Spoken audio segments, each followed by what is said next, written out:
사도신경에 보면 성부, 성자, 성령 하나님 외에 사람의 이름이 둘 등장하는 것을 우리가 보게 됩니다. 누구일까요? 바로 동정녀인 마리아와 총독이었던 본디오 빌라도입니다. 이 두 사람은 남자와 여자라고 하는 점에서 성적으로 단순히 하나의 대조를 이루고 있는 것 같지만 하나님의 구원 역사라고 하는 차원에서 볼 때는 우리에게 던져주는 그 차이가 너무도 엄청나게 다릅니다. 마리아는 처녀가 잉태하여 해산하게 된다는, 아들을 낳게 된다는 이 이해할 수 없는 하나님의 뜻을 겸손하게 순종하고 받아들임으로 인해서 스스로도 하나님의 구원을 받았을 뿐만 아니라 온 인류에게 하나님으로부터 영원한 생명이라고 하는 큰 축복을 가져오는 구원의 통로로 쓰임을 받게 됩니다. 그런데 본디오 빌라도는 자신의 권좌와 자신의 야망을 유지하기 위해서 하나님께로부터 온 유일한 구원의 길이 되신 예수 그리스도를 거부함으로 인해 스스로도 구원에 대해서 벗겨나는 자가 되고, 그리고 인류 역사상 가장 비참한 바로 삶의 장본인이 되고 말았습니다. 마리아는 이해할 수 없는 하나님의 뜻이지만 자기의 모든 삶을 그 앞에 내어드림으로 인해서 그를 위하여 또 믿는 자를 위하여 예비하신 영원한 또 풍성한 기업을 다 누리게 되었지만, 본디오 빌라도는 유일한 길이신 예수 그리스도를 거부함으로 인해서 자기 자신만을 위해서 야망을 채우다가 하나님의 계획과는 전혀 상관없는 삶을 살고 하나님께로부터 그를 위해서 예비하신 영원한 기업을 다 놓치고 말았습니다. 마리아는 하나님의 은총을 입은 지극히 존귀한 인간을 대표하는가 하면 본디오 빌라도는 하나님께 버림을 받은 하나님의 은총을 거부한 비참한 인간을 대표하고 있는 것입니다. 사람이 예수님을 거부하는 것은 자신이 죄인이라고 하는 것과 자신이 하나님의 용서와 사랑을 필요로 하는 사람이라고 하는 것, 그리고 무엇보다도 자기에게 구원이 필요하다고 하는 이 세 가지의 사실을 거부하는 것이 됩니다. 그래서 예수님을 거부함으로 그는 현재와 영원 모두를 잃어가고 있는 것입니다. 하나님께서 그리스도 예수를 통하여 주시기를 원하시는 새로운 삶, 영원한 삶을 거부하고 또 그를 위하여 예비하신 영광스러운 모든 기업을 다 거부하게 되는 것입니다. 인간은 누구나 이 땅에 살고 있는 이 현실의 생애 어느 정점에선가 의도적이든 우연이든 간에 하나님께로부터 구원의 역사에 초대를 받게 됩니다. 하나님의 이모저모 모든 또 순간순간 상황을 통해서 그 영혼을 두드리시고 하나님께서 구원을 초청하시는 것이죠. 그러나 그 위대한 하나님의 초대를 할지라도 결국 선택은 그 자신이 하는 것입니다. 마리아처럼 하나님께서 예수님을 통해서 이루기를 원하는 구원 역사에 모든 것을 헌신하여 드림으로 인해서 스스로도 구원을 받고 또 인류에게 생명을 가져오는 구원 역사의 축복의 통로로 쓰임을 받고 약속되어 있는 모든 영광의 풍성한 기업을 누리든지, 아니면 본디오 빌라도처럼 전혀 하나님의 구원과는 상관없이 살다가 자기의 삶이 하나님을 대적하는 삶인지 분별하지도 못한 채 그렇게 살아가다가 영원한 생명과 기업을 다 잃어버리게 되든지, 그런 두 개의 선택이 놓여 있는 것입니다. 오늘 사도신경의 네 번째 고백은 온 우주 만물과 온 인류의 운명을 바꿔버린 위대한 한 분의 위대한 한 사건에 초점이 맞춰져 있습니다.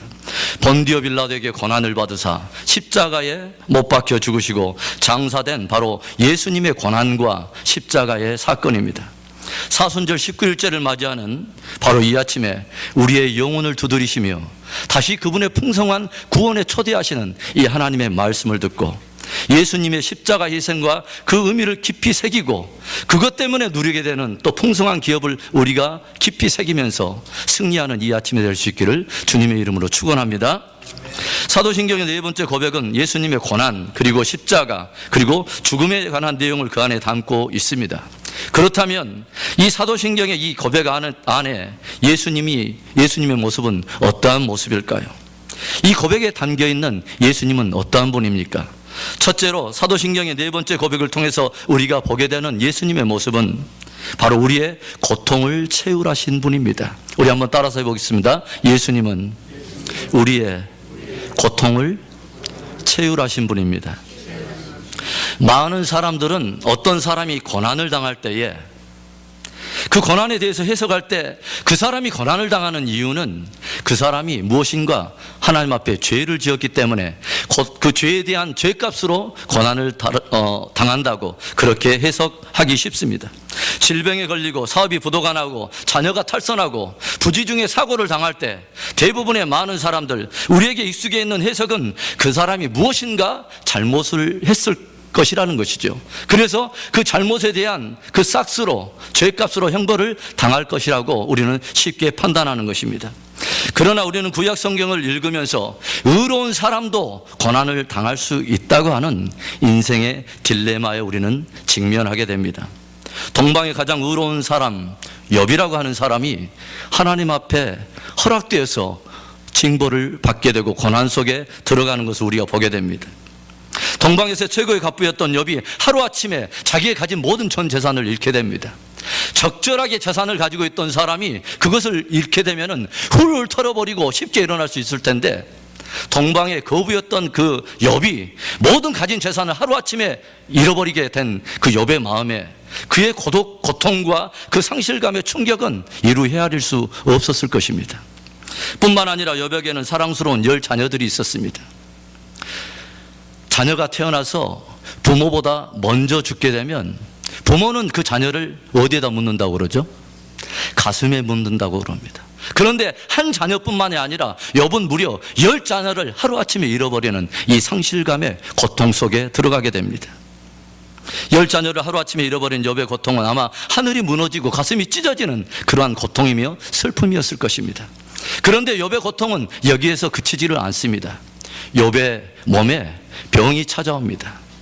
피부병뿐만이 아니라 역창이 들어서 하루 종일 그가 하는 일이 기와로 자기의 몸을 뜩뜩 긁는 것이 그의 일일 정도로, 이런 한마디 그 외마디 그 비명 없이는 살아갈 수 없는 그런 매일의 고통 속에, 그런 병 속에 또 이런 고난을 겪게 됩니다.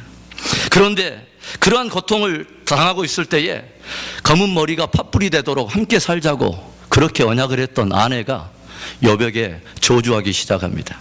당신은 분명히 여호와 하나님께 저주를 받은 것이 분명하다는 거예요. 그래서 하나님께 저주받은 당신과 더 이상 나는 살 수 없다는 거예요.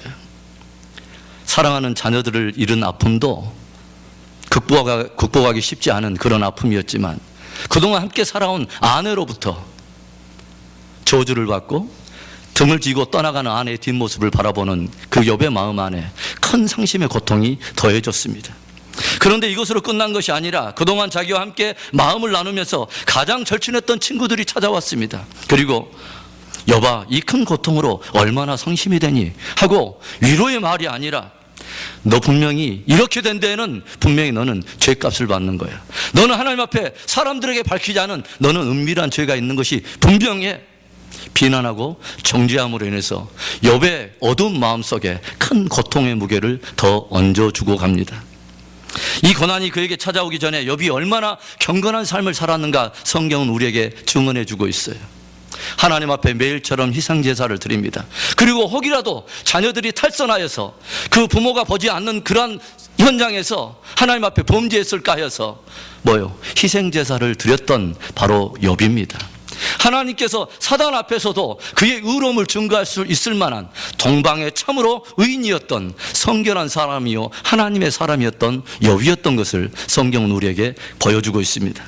우리는 욥기를 대하면서 악한 자의 고통과 악한 자의 패망은 우리가 이해가 되는데, 왜 욥처럼 의로운 사람이, 그렇게 신앙이 순결하고 삶이 의로운 사람이 그렇게 엄청난 형용할 수 없는 고통을 당할 수 있는가, 그렇게 당해야 하는가, 당해도 되는가 하는 이러한 의문과 함께 이런 불의한 상황 속에서도 하나님 왜 그렇게 침묵하시는가 하는 이런 인생의 딜레마를 직면하게 되는 것이죠. 그러면서 우리는 구약의 욥이라는 그림자를 통해 장차 죄 없으신 하나님으로서 육체를 입고 이 땅에 오셔서 징계를 받고 십자가에 자기 자신을 내어주심으로 인해서 죄인을 구속하기 위한 바로 예수 그리스도의 희생을 우리는 보게 됩니다. 의로운 자도 고난받을 수 있다는 이 역설 안에 담아두신 하나님의 놀라운 복음이 있다는 것이죠.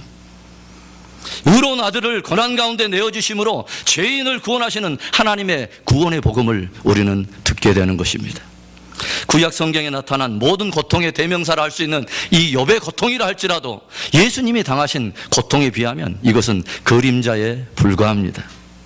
아이가 출생할 때 그 부모는 좋은 환경에서 이 아이를 해산하도록 좋은 장소를 몰색하고 그곳에서 아이를 출산하도록 마련을 합니다. 그런데 예수님의 탄생을 위해서 예비된 곳은 짐승들이 먹이를 먹는 마구간이었습니다.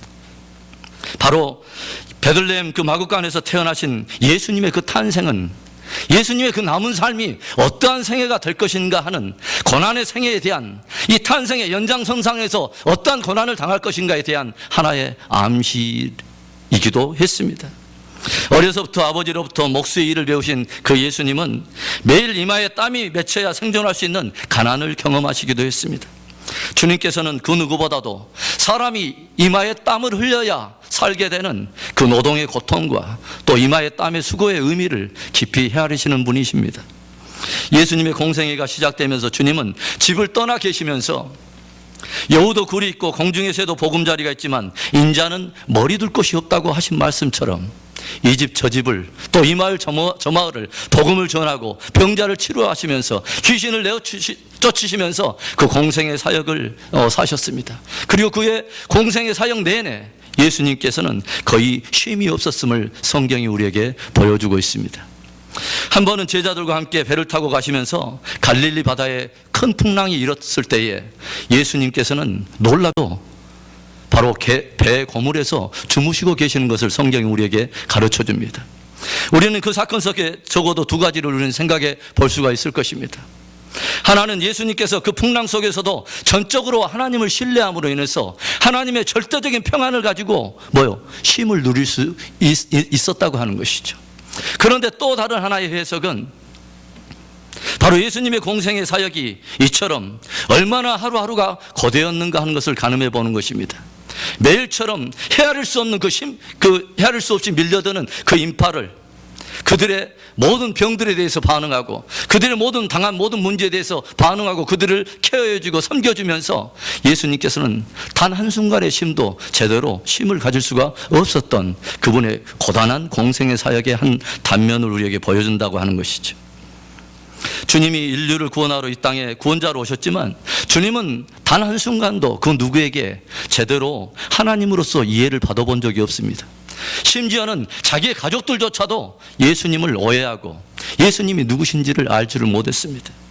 예수님께서 공생의 사역을 시작하면서 다른 마을에 가서 복음을 전하고 능력을 행하기 시작하자 가족들이, 오히려 그 식구들이 예수님을 붙잡으러 왔습니다. 그리고 그가 미쳤다고 말합니다. 어제까지는 우리 아버지의 일을 도와서 목수 일을 행하면서 우리 가족의 생계를 함께 감당해오던 우리 형이 미쳤다는 거예요. 갑자기 자기가 메시아라 하더니 전혀 엉뚱한 일들을 벌이고 다닌다고 하는 것이죠. 예수님께서는 생애 동안에 자기의 가족들로부터 자신이 누구인가에 대해서 전혀 이해를 받지 못하시는 그런 고통을 겪으셨다고 하는 것이죠. 뿐만 아니라 예수님은 자기가 자랐던 마을에 가서 복음을 전하고 병자들을 전할 때도, 고칠 때도 그 마을 사람들로부터도, 자기가 태어난 그 마을, 자기가 자라난 그 마을의 사람들, 그들로부터도 배척을 당하기 시작합니다. 그런 일들의 공생의 사역을 집행할 때에 마을 사람들이 오히려 예수님을 벼랑 끝으로 몰아다가 죽이려 했던 것을 성경이 우리에게 보여주고 있습니다. 동네 사람들마저 예수님이 누구신지 모르고 그분을 정신병자 취급해서 죽이려고 했던 것입니다. 그뿐만 아니라 유대 지도자들로부터 엄청난 비난과 조소와 또 핍박을 받는 것을 성경이 보여주고 있습니다. 예수님이 귀신 들렸다고 하는 것이죠. 예수님이 바알세불의 힘을 입어서 오히려 귀신을 의지해서 이러한 일들을 벌이고 다닌다고 유대 종교 지도자들에 의해서 오해를 받기 시작합니다. 이 적대적인 유대 지도자들에게서뿐만 아니라 예수님은 십자가 형벌을 앞두고 3년 동안 자기를 따르던 제자들로부터 배반을 당하고 버림을 받게 됩니다. 십자가 형벌이라는 가장 무서운 고통을 앞에 두고 있을 때 제자들이 도망가고 그를 부인하면서 심지어 저주까지 하면서 그의 곁을 다 떠나기 시작하는 것이죠. 제자들에 의해서 팔려가는 스승의 비애와 그 고독함이 어떠했겠습니까? 예수님 제자들로부터도 그렇게 철저하게 버림을 받고 외면을 당하게 된 것입니다. 그리고 로마 군인들에게는 얼마나 조롱을 받았느니 당신이 유대인의 왕이냐? 조소하면서 머리에 왕관 대신에 가시관을 쓰시고, 또 왕이 가지는 손에 그 지팡이 대신에 갈대를 예수님의 손에 쥐어주면서 침을 뱉고 뺨을 때리면서 하나님으로서 인간이 되어 오신 그분 앞에 인간들이 보여준 그 수모와 그 치욕을 모두 예수님은 감당해 내셨습니다. 심지어 십자가에 못 박히셨을 때는 유대의 지도자들은 그렇다 치고, 또 그리고 많은 이스라엘 사람들은 그렇다 치더라도 함께 십자가에 못 박혔던 두 사람의 그 죄수들까지도 당신이 참으로 메시아거든, 당신과 우리를 함께 구원하라고 오히려 조소와 비난을 던졌습니다. 아무도 예수님이 누구신지를 이해하는 사람이 없었습니다. 가족들도, 그리고 친구들도, 그리고 모든 이스라엘 사람들, 또 그를 따르는 제자들도 말입니다.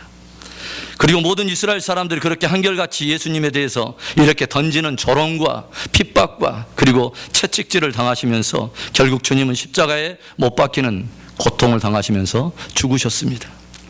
십자가의 죽음은 한 인간이 육체적으로 얼마만큼 그 고통을 당할 수 있는가를 우리에게 보여주는 최고의 고문의 그런 형벌입니다.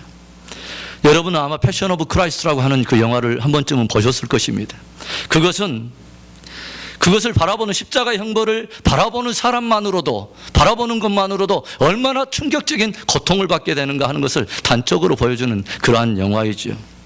주님은 인간이 당할 수 있는 가장 극심한 고통을 친히 육체로 겪으신 분입니다.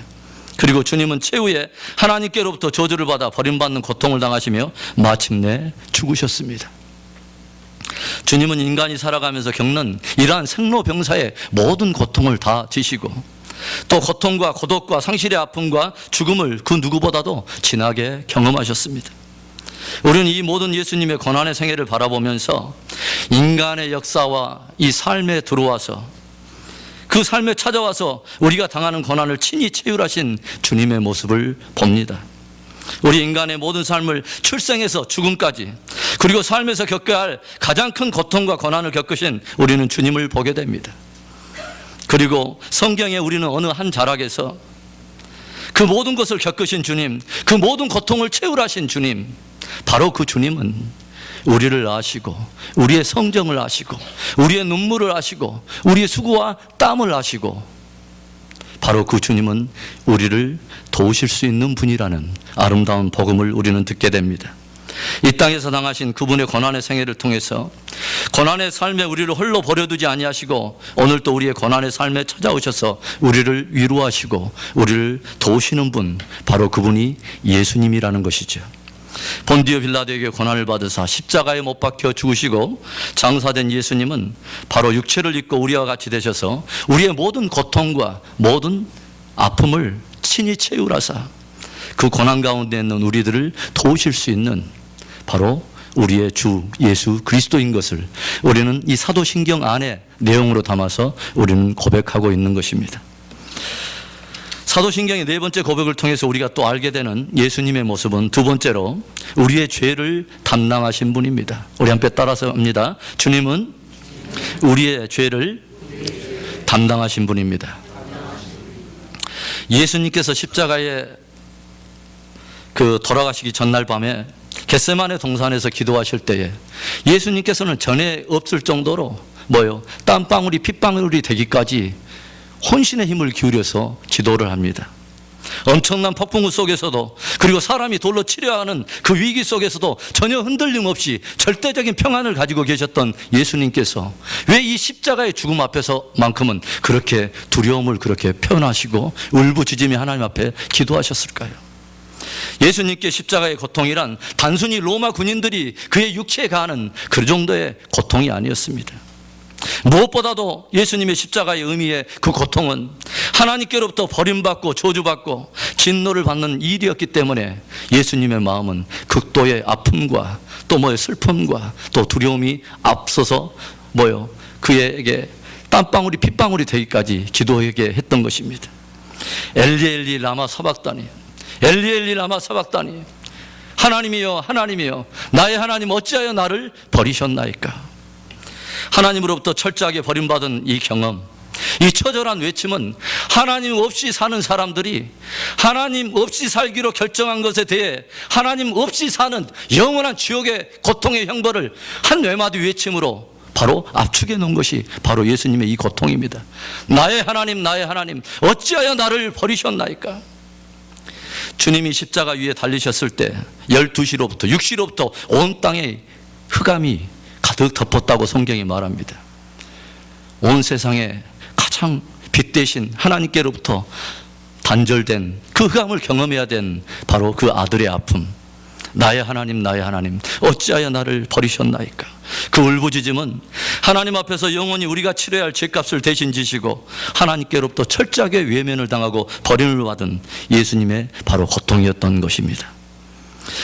예수님께서 만일 저와 여러분의 죄를 위한 대속의 죽음이셨다면 왜 꼭 십자가의 죽음이셔야 했을까요? 예를 들어서 그냥 뭐예요? 독배를 마시든지 아니면 세례 요한처럼 단순간에 참수형을 당하든지 아니면 스데반처럼 돌로 맞아 죽어도 속죄의 의미를 그 안에 담기에는 전혀 어려움이 없을 텐데 왜 예수님께서는 십자가의 죽음이어야 하느냐 하는 것이죠. 십자가의 죽음은 아주 특별한 의미를 가지고 있습니다. 로마 시대 당대에 어떤 사람들만 십자가의 형을 집행하느냐? 그것은 로마 제국에 대해서 반란을 일으키고 반역을 일으키는 사람에게만 영모죄를 씌워서 바로 가장 극형의 그 방법을 처한 것이 바로 십자가형입니다. 그래서 예수님께서 그 계시기 전에 주전 약 60년경에도 약 6천 명의 노예들을 십자가에 한꺼번에 못 박아서 그 형을 집행했던 그런 사례가 있습니다. 약 7만 명의 검투사 노예들이 함께 단합해가지고 로마 제국에 대해서 역모를 꾸미고 반란을 일으키다가 결국은 적발되어서 로마 군인들에 의해서 그 제압을 당하게 되고 간신히 살아남은 6천 명이 사로잡혀서 이 모두가 바로 십자가형으로 해서 처단된 그 역사가 있었음을 우리가 알게 됩니다. 각 나라 가운데서도 다른 어떤 죄보다 가장 심각하게 물어서 그 죄값을 철저하게 치르게 하는 것이 어떤 죄냐면 바로 왕에 대해서 반란을 도모하고 나라에 대해서 반역을 일으키는 사람들이죠. 예전에 우리가 사극을 보면은 이시 조선 시대도 왕에 대해서 모반을 꾸미고 반역을 일으키는 그 사람에 대해서는 어떤 형벌을 가합니까? 그 삼족을 씨를 말려버립니다. 여기에서 삼족이란 뭐예요? 바로 아버지 집안과 어머니 집안 그리고 처가 집안을 말하는 것이죠. 다른 죄는 보편적으로 그냥 그 형의 무게를 따라서 보편적으로 자비가 있고 거기에는 형의 경량을 따라서 집행할 수도 있는데 이 나라에 대해서 모반하는 거, 왕에 대해서 반란을 일으킨 역모와 이 반란죄에 대해서는 아주 극한 죄를 물어서 가장 고통스러운 방법으로 그 삼족의 씨를 말려버리는 것입니다. 그런데 로마 시대에는 그 삼족을 멸하지는 않았지만 반란과 반역의 죄가 얼마나 심각한가를 온 사람들이 볼 수 있도록 공개적으로 처형하는 것이 바로 이 십자가형인 것이죠. 그런데 이 십자가형을 집행하기 전에 군인들에 의해서 무엇을 하게 하냐면 바로 채찍질을 하게 합니다. 회초리질을 하게 하는 것이죠. 그런데 바로 회초리의 끝에 쇠나 납조각을 붙여가지고 사람의 등짝이나 사람의 피부에 닿게 되면은 바로 잡아챌 때에 살점이 떨어져 나가는 그러한 고통을 겪게 합니다. 그래서 살점이 떨어져 나가는 그 고통 속에서 기진맥진한 그 상태에서 십자가를 집행하게 되는데 그러면 십자가에 달린 내내 그 시간 동안에 떨어져 나간 그 살점에서부터 계속 온몸에 피와 물을 쏟게 되는 그런 고통을 겪게 되는 것이죠. 그리고 계속 몸에 피와 물이 빠져나갈 때 죽는 순간까지 타는 목마름의 또 고통을 겪게 됩니다. 한 인간이 당하며 겪는 최고의 고통을 생각해내서 집행한 것이 바로 이 십자가형인 것입니다. 왜 예수님께서 저와 여러분을 위해서 대속의 죽음을 감당하실 때 왜 하필이면 십자가형을 선택해야 되고 십자가형으로 그 죽음을 감당해야 하느냐? 오늘 이 역사는 우리에게 무엇을 가르쳐 주냐면 죄가 무엇인가를 십자가 자체가 우리에게 가르쳐 준다고 하는 것이죠. 죄는 단순히 욕하고 거짓말 몇 마디 하고 다른 사람 물건 몇 가지 훔치고 이 정도의 차원이 그런 죄가 아니라 바로 가장 깊고 본질적인 그 사람들의 마음속에 있었던 그 죄악의 그 심연에 무엇을 말하냐면, 십자가에 매달아 처형할 수밖에 없는 최고의 죄는 바로 왕에 대한 반란과 영모죄인 것입니다. 만왕의 왕이요, 만주의 주 되신 창조주 하나님으로부터 뭐요? 그 하나님의 주권을 인정하지 않고 하나님의 법대로 살 것을 따르지 않고, 그 인생은 나의 것입니다, 나는 당신의 것이 아닙니다, 내 법대로 나는 살겠습니다 하는 바로 죄악의 깊은 심연에 있는 이 본질적인 악, 십자가는 바로 그것을 우리에게 가르쳐 주는 것입니다. 만유의 창조자요, 만왕의 왕이신 하나님의 통치를 거부하고 그분의 정하신 법을 무시하고 어기면서 그분을 대적한 하나님을 향한 반란과 뭐요? 반역의 죄, 불순종의 죄를 바로 십자가는 적나라하게 우리에게 그 죄의 무게를 우리에게 가르쳐 주는 것입니다. 왜 하나님을 믿지 않는 것이 죄인가? 왜 하나님을 사랑하지 않는 것이 죄인가? 왜 하나님을 섬기지 않는 것이 죄인가? 왜 내 마음대로 사는 것이, 왜 내 인생을 내 마음대로 사는 것이 왜 죄인가? 라고 묻는다면 바로 그 마음이 창조자 하나님을 향한 피조물의 반역이기 때문입니다.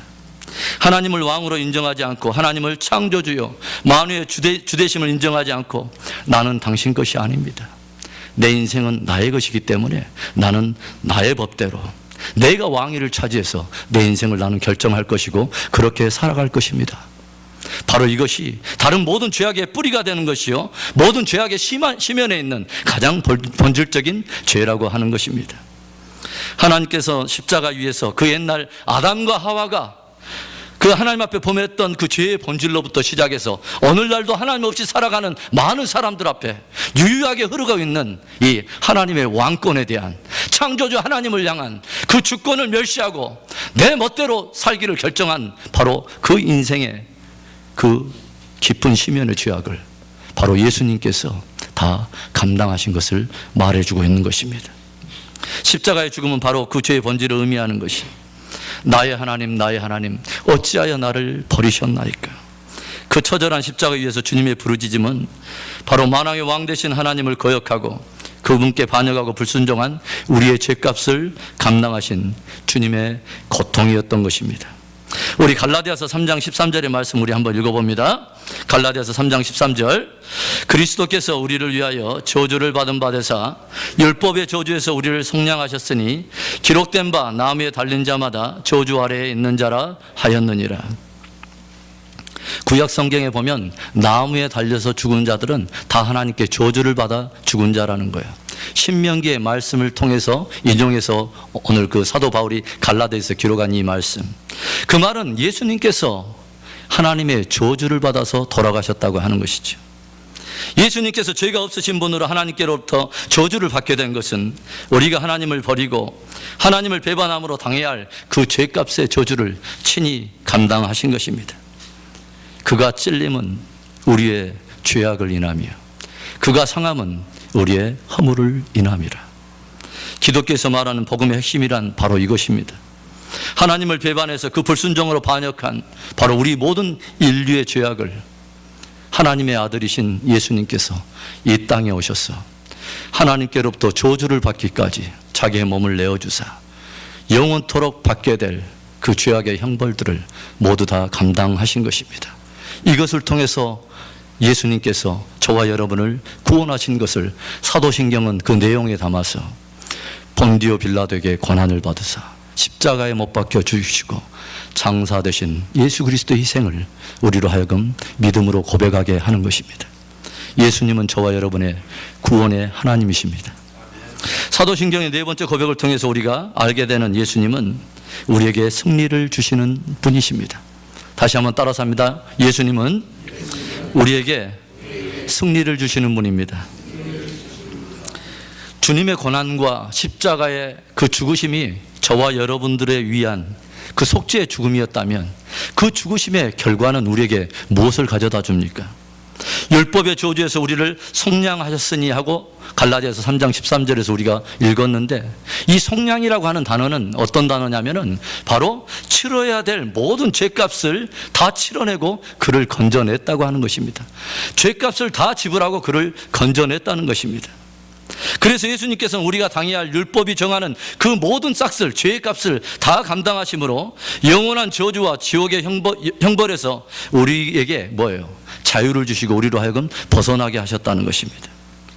여러분은 예수님의 죽음이 저와 여러분을 위한 대속의 죽음이었던 것을 여러분 믿습니까? 의로우신 그 주님이 자기의 죄값 때문에 돌아가신 것이 아니라 의로우신 주님이 자기의 몸을 십자가에 내어주신 그 이유는 영원토록 형벌을 받아서 뭐요? 영원토록 지옥에서 형벌을 받아야 할 저와 여러분을 위해서 대속해 주신 저와 여러분들을 위한 죽음이었던 것을 여러분 믿습니까? 그렇다면 그 믿음을 갖는 저와 여러분에게는 뭐예요? 율법이 정하는 다시는 저와 여러분에게 뭐예요? 죄와 사망의 법이 저와 여러분을 주관할 수 없다고 하는 것이죠. 그래서 이 자유함을 또 이 구원을, 영광스러운 구원을 사도 바울은 로마서 8장 1절과 2절에서 이렇게 크게 선포하고 있는 것입니다. 로마서 8장 1절과 2절을 봅니다. 그러므로 이제 그리스도 예수 안에 있는 자에게는 결코 정죄함이 없나니 이는 그리스도 예수 안에 있는 생명의 성령의 법이 죄와 사망의 법에서 너를 해방하였습니다. 아멘.